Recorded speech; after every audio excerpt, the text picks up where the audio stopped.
Vamos falar aqui de um tema bastante interessante, né, que acho que muitas pessoas ainda não conhecem, é sobre o fato de descendentes de perseguidos políticos na ditadura militar que estão se mobilizando pela extensão da lei da anistia por danos psíquicos transgeracionais. A gente vai falar sobre esse assunto com o Léo Alves Vieira, músico, coordenador do coletivo Filhos e Netos por Memória, Verdade e Justiça. Oi, Léo, seja muito bem-vindo. Bom dia. Bem-vindo, bem-vinda. Obrigado, Marilu, obrigado. Fazer um salve aí para a equipe e para os ouvintes e telespectadores. Obrigada, Léo. Bom, eu queria inicialmente que você falasse, antes de entrar propriamente dito, né, nessa questão já da ação em si, né, por essa luta, pela essa extensão da lei da anistia por danos psíquicos transgeracionais, eu queria que você falasse como é que foi criado, né, esse coletivo Filhos e Netos por Memória, Verdade e Justiça. Foi em 2014, né? Perfeito, perfeito, querida. Vou falar assim da origem do grupo e apenas fazer uma breve correção. Não é a extensão da lei da anistia que a gente está pedindo, né? A lei da anistia, é conhecida como aquela lei de 1979, né? A, a lei que cria a comissão de anistia, aí sim, é sobre ela que a gente está falando, né? E estender o entendimento de que essas gerações, né, esses descendentes das pessoas que sofreram diretamente, né, perseguição, morte, exílio na época da ditadura militar, que esses descendentes, né, possam ter a condição de anistiados também, tal quanto os seus ascendentes. E Perfeito. o grupo coletivo de Filhos e Netos, teve essa oportunidade de fundação. A gente fez o marco fundador do grupo, a gente aproveitou numa audiência da Comissão Estadual da Verdade do Rio, tá? Chamado de Testemunhas da Verdade, e inclusive em parceria com a Comissão Estadual do Rio, que foi uma das comissões de verdade assim que teve uma participação muito intensa da sociedade civil. Puderam A gente pôde construir com a comissão essa audiência, isto é, a gente propôs justamente, né, a oportunidade de se escutar, né, alguns desses descendentes. Então foram escutados 5 filhos e filhas, e neto também, no caso eu era ali, eu e o André Brigagão éramos os netos da mesa. Eu sou neto do Mário Alves, ele é desaparecido desde 1970. O Alain, ele é neto do José Brigagão, que foi um dos deputados naquela ocasião, né, em 1947, naquelas eleições, muitos deputados do Partido Comunista foram eleitos, né? E o José era um deles e foi caçado, né?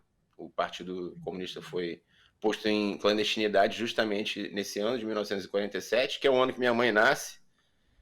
Isso é importante para o papo. Talvez eu possa usar esse exemplo da Sim. minha mãe, porque são muitos exemplos das pessoas que são filhas e filhos que foram afetados na ditadura. No caso da minha mãe, pode-se dizer até que ela sofreu uma afetação, né, mais direta, já que ela, como eu disse, inclusive já nasce na clandestinidade. Então a vida dela teve diversas interrupções nesse sentido, da perseguição, enfim, a fuga, a vida clandestina, não poder viver ao lado do pai, que era uma pessoa perseguida. Então ela e a mãe dela, minha avó, Dilma Borges Vieira, viveram essa vida fragmentada, né? Vivendo em mais de 40 lugares diferentes. E, bom, o que dizer sobre poder viver com seu pai, né? Isso é um direito também. Tal como é um direito eu poder, mesmo não tendo conhecido pessoalmente o meu avô, reaver o corpo dele. Então, esse são poucos. Dei 2 exemplos aqui, né, rapidinhos, de como que esses danos foram produzidos. Então, voltando um pouco atrás na pergunta, o coletivo Uhum. ele se funda ali naquele momento, é 5 de dezembro de 2014, essa audiência ocorre, né?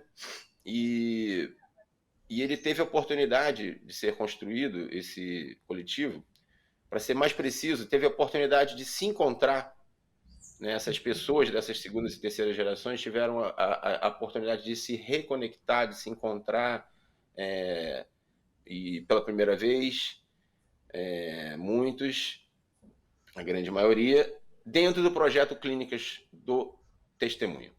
E o que foi esse projeto? Ele era um projeto reparatório, ele era parte das políticas de reparação da Comissão de Anistia à época, a atenção psicossocial a pessoas afetadas, anistiados e pessoas anistiadas e seus descendentes, né? Então, a Comissão de Anistia naquela época já teve até uma, digamos, ampliação do entendimento de quem merece algum benefício reparatório. Então, nesse caso, foram os descendentes, pessoas que nem eram anistiadas, já que o projeto, então, atendeu mais diretamente esse critério, né, de atender pessoas que eram anistiadas já, que já tinham passado pelo processo de anistia dentro da comissão de anistia. Mas isso é um exemplo de como que a comissão de anistia, à época presidida pelo Paulo Abrão, o grande Paulo Abrão, uma pessoa extremamente comprometida, né, com essa agenda da memória da verdade e justiça, né, mas como que a comissão de anistia já tinha essa disposição de pensar essa lei que a cria, né, e pensar como estender o benefício da reparação por danos produzidos pela violência de Estado, né, pelas graves violações de direitos humanos que o Estado brasileiro cometeu no período da ditadura militar. Tá certo? Então, era um projeto que recebia, então, essa variedade incrível de faixas etárias, de situações de perseguição diferentes. Então, dentro de uma certa triagem inicial ali de recepção, esse projeto, né, terapêutico elaborou junto com seus beneficiários, o que é interessantíssimo, né? Os beneficiários não são meros objetos, por assim dizer, eles são sujeitos também, né? Eles participam da construção de uma política pública, que era o Clínico Testemunho, e é o que a gente vai, depois me puxe de volta aí para explicar melhor, talvez o principal ponto de demanda para a Comissão de Anistia atual, que a gente tem certeza que tem a mesma disponibilidade de entender, né, novas formas e mais amplas, justas e democráticas de reparação às pessoas que sofreram esses danos e seus descendentes. Exato. Então, a gente vai demandar o retorno do projeto Clínica Testemunho, pode ser com outro nome, não se trata disso, se trata de reparação psicossocial. E só para completar o raciocínio, né, Sim. e a pessoa entender melhor do que se trata a reparação psicossocial, ela é uma demanda dentro do guarda-chuva do conceito de justiça de transição, que é uma série de ações, né, que o Estado brasileiro foi condenado a providenciar em 2010, condenado pela Corte Interamericana de Direitos Humanos, no caso né, Gomes Lund versus Estado brasileiro.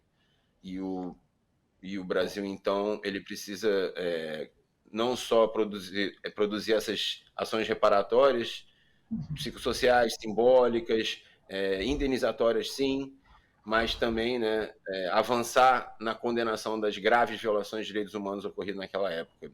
Então é isso. Fechando o histórico do grupo, o grupo teve a oportunidade de se encontrar em um grupo temático pedido, né, pelos beneficiários. Olha, eu quero ver. Eu era um deles, a Márcia Cury Vaz Galvão era outra. Então, em grupos distintos, naquela triagem, cada um, eu quero conhecer sim os meus, eu quero saber quem é da minha geração que está aqui sendo atendido, eu quero conhecer a história dessa pessoa. E foi então que se criou ali dentro daquele projeto, né, um espaço onde essas gerações se encontrou, e depois que terminou o projeto, quando o Temer entrou, né, e descontinuou esse projeto, o grupo seguiu adiante, estamos aí até hoje. É isso. Perfeito. Agora, Léo, é o seguinte, falando em reparação psicossocial, e pegando o seu caso, né, como exemplo, você contou, enfim, sobre o seu avô, até que queria um pouquinho mais de detalhes sobre o seu avô, onde ele militava, para falar da sua mãe, quais os problemas psíquicos, né, que a sua mãe desenvolveu até chegar a você. Então, conta um pouquinho mais para a gente ter uma ideia. Ok, Marilu. Bom, nem sempre a gente tem também essa linha tão causal, bem definida, né? Como você buscou descrever na pergunta, né? Que é assim, como é que isso vai da minha mãe até a mim e como é que se revelam esses danos, se há uma conexão entre eles. Nem sempre é assim. Na verdade, a nossa demanda por, né, reparação para essas segundas e terceiras gerações, ela traz, né, uma extensa pesquisa, um extenso estudo que o nosso coletivo e tantos outros parceiros e parceiras fizeram juntos ao longo desses anos de existência do coletivo Filhos e Netos, que é pensar os efeitos transgeracionais, né, da violência de Estado. Como é que eles se revelam, como é que eles se mostram em cada um de nós, como é que, como vou dizer assim, quais são os pontos em comum, né, aqueles que aparecem mais em todas essas gerações, né, que compreende uma vasta gama etária, né? Então, dentro do nosso coletivo, a gente tem pessoas de 20 a 80 anos. Olha só, né? Então, 80 anos talvez eu tenha exagerado até um pouco, mas se a gente for considerar, como a gente considera irmãos e irmãs também, né? Que a gente luta junto, como a Diva Santana, irmã de uma desaparecida, né? A gente está falando assim, numa faixa etária que vai até 80 quase. Mas, para não me estender muito, focando um pouco mais, né, no exemplo da minha mãe, já que você quis saber, e aí eu aproveito então para falar um pouco mais do meu avô, como você sugeriu. Né? O meu avô foi um lutador por direitos iguais e liberdade, paz, e essa luta dele se traduziu em diversas frentes. Então ele desde jovem ele já lutava por direitos estudantis, ele foi inclusive ele participou da primeira turma de filosofia da Universidade Federal da Bahia, que foi uma turma criada por demanda dele e daqueles alunos e alunas.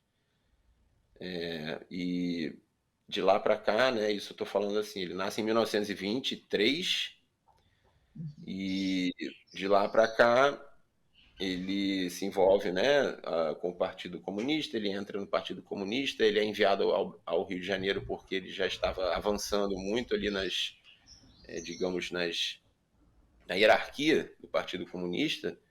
Ele é convidado logo rapidamente também a compor o Comitê Central. Então, ele foi um importante dirigente comunista, que depois, quando chega ao golpe de 64, junto com Apolônio de Carvalho, Jacó Gorender e outros companheiros e companheiras, ele sai do partido para construir um outro partido, que é o Partido Comunista Brasileiro Revolucionário, e isso foi, né, isso foi na época braba ali, mais puxada da ditadura, e foi aí então que ele é sequestrado, torturado e desaparecido, né? E, bom, então tá aí, né? Esse é um histórico do Mário Alves, meu avô, e a minha mãe, né, por conta dessa trajetória do Mário. Então eu vou falar um pouquinho da minha mãe justamente para poder ligar com uma série de outros filhos e filhas que têm histórias semelhantes, mas que não tiveram muitas vezes o benefício da anistia. A minha mãe, por acaso, conseguiu, por acaso não, né? Fruto de muita luta, conseguiu esse benefício.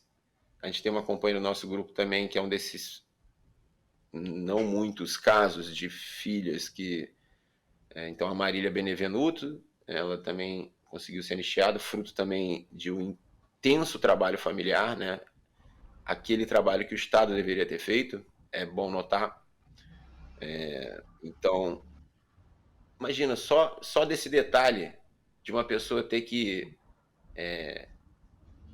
dedicar, investir um tempo incrível da vida para provar que sofreu danos, seja eles mais ou menos diretos, já é um dano. Então,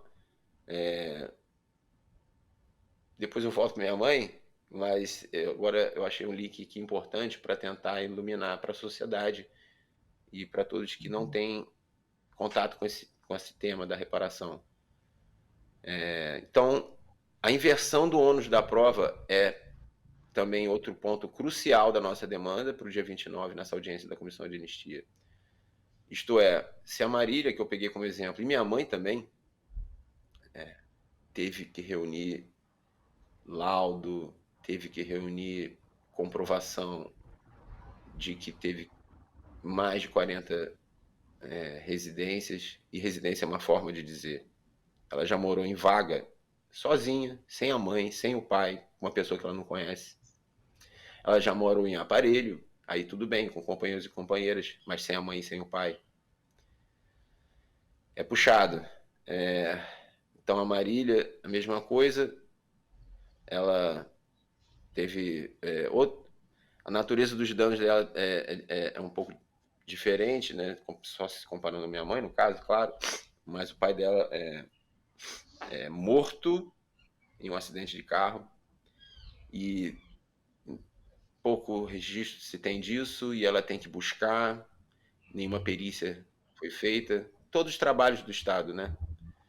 E então, o fardo para uma família ter que comprovar como que o seu ente querido é assassinado, o fardo de uma família, de uma pessoa ter que comprovar como que a clandestinidade e a constante mudança danificaram sua trajetória escolar, no caso da minha mãe, sua trajetória de trabalho.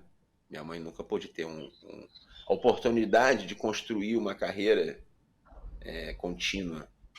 Então, quando um cidadão tem a oportunidade, né, e tem o direito numa democracia de poder se dedicar a uma carreira e ter uma progressão naquela carreira, amplificando seus benefícios, seus salários, uma vida cada vez mais digna, uma aposentadoria, tudo isso a minha mãe não pôde construir. E é por isso que ela pediu reparação.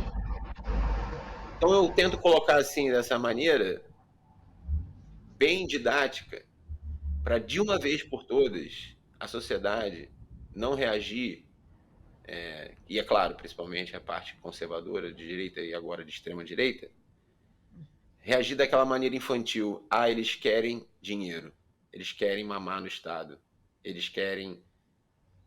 Quer dizer, eu podia dizer, né, para quem pensa assim, palavras grosseiras, mas eu deixo para o pessoal da extrema direita. A gente não é assim. Então, quando eu digo que a indenização é importante também, a reparação pecuniária, e são várias formas de reparação, elas vêm todas juntas. No Brasil, felizmente, como das primeiras boas e importantes políticas públicas nesse sentido foi a Comissão Especial de Mortos Desaparecidos. Ela é criada em 95, e com a missão de buscar esses corpos, mas também indenizou as famílias cujos parentes tiveram, né, a perseguição e a morte admitidas pelo Estado, que foi o caso, né? Então isso tudo é importante. A admissão é a tal da reparação simbólica, e retificação de atestado de óbito, todas aí são tarefas da Comissão Especial de Mortos Desaparecidos. Retificação de atestado de óbitos é uma reparação simbólica, muito importante para muitos filhos e filhas, netos e netas, parece que não, um pedido de perdão oficial do Estado, em solenidade. Então, eu acho que eu consigo fechar um pouco o raciocínio aqui nesse ponto. Quem ou o que, no caso o Estado, quem produz a violação de graves violações de direitos humanos é quem deve reparar, é quem deve pedir um perdão, é quem deve reconhecer, é quem deve construir a memória desse período para continuar em rumo a um Estado mais democrático. Essa é a justiça de transição. Então, se as pessoas que às vezes podem pensar que isso é só um oportunismo e só vem no óculos, só tem o filtro de dinheiro ou não dinheiro, dinheiro, como o Dom Ernesto disse aí recentemente, não é o que importa para a gente. Nenhum dinheiro paga a vida dos mortos. Nenhum dinheiro paga o desaparecimento do meu avô. Tá bom? Mas esse dinheiro, tá? É um símbolo de que o Estado está se comprometendo a reparar essas vidas perseguidas e perdidas e, por tabela, em fazendo isso, está produzindo reparação social para a sociedade, para o Brasil como um todo. Isso, por sua vez, também nos empurra um pouquinho mais em direção à democracia. Então, a gente não pede para a gente pede pelo país. Pela democracia. Léo, tem aqui a participação do Orlando Filho no chat aqui da TVT. Ele está dizendo o seguinte: meu pai foi um policial preso e torturado durante um mês no DOI-CODE por recusar-se a ser um assassino fardado. Foi preso em junho de 1975. Quero deixar esse registro e também, enfim, a nossa solidariedade ao Orlando Filho, que contou aqui a história do pai. Enfim, são várias pessoas, né, que têm esse sofrimento, a nossa solidariedade. E, Léo, só para a gente encerrar aqui, que a gente já tem outro entrevistado já aguardando, queria que você falasse dessa audiência, né, que vai ter no final do mês, justamente para levar essa demanda, né, para o governo federal. Diga lá.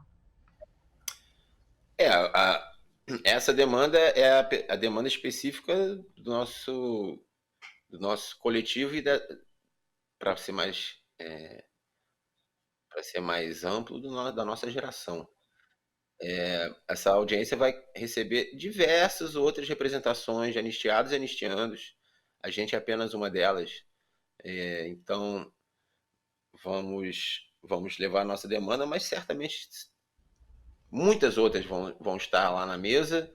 Mas para descrever, então, a audiência, ela é o Ministério dos Direitos Humanos e Cidadania vai estar recebendo esses anistiados e anistiandos, né, junto com a Comissão de Anistia. Então, o ministro Silvio Almeida, junto com os conselheiros e conselheiras da Comissão de Anistia, vão estar escutando a sociedade, vão estar escutando propostas, vão estar escutando demandas, e tudo isso com o intuito de aperfeiçoar, né, esse dispositivo muito importante que é a Comissão de Anistia, criada em 2002, roubada de nós no período do governo Bolsonaro, e agora é a hora da retomada. Então, essa audiência tem essa simbologia também. Tá certo. A gente sabe de outros casos, né? Enfim, de uma pessoa, né? Inclusive só no jornal o Globo, que ela não conseguia nem falar, né? Quando era pequenininha, não conseguia falar, só começou a falar depois de 4 anos, né? Então, quer dizer, são vários os problemas, né, psíquicos graves que vocês aí têm nesse coletivo, e a gente vai acompanhar depois como é que foi essa reunião, enfim, essa audiência, para a gente dar sequência a esse tema, viu, Léo? Quero te agradecer. Um forte abraço a você, nossa solidariedade, e até uma próxima oportunidade, meu querido. Obrigado, Marilu. Obrigado a todos e todas. Até mais. Falamos aqui com o Léo Alves Vieira, músico, coordenador do coletivo Filhos e Netos por Memória, Verdade e Justiça. Estamos apresentando Jornal Brasil Atual.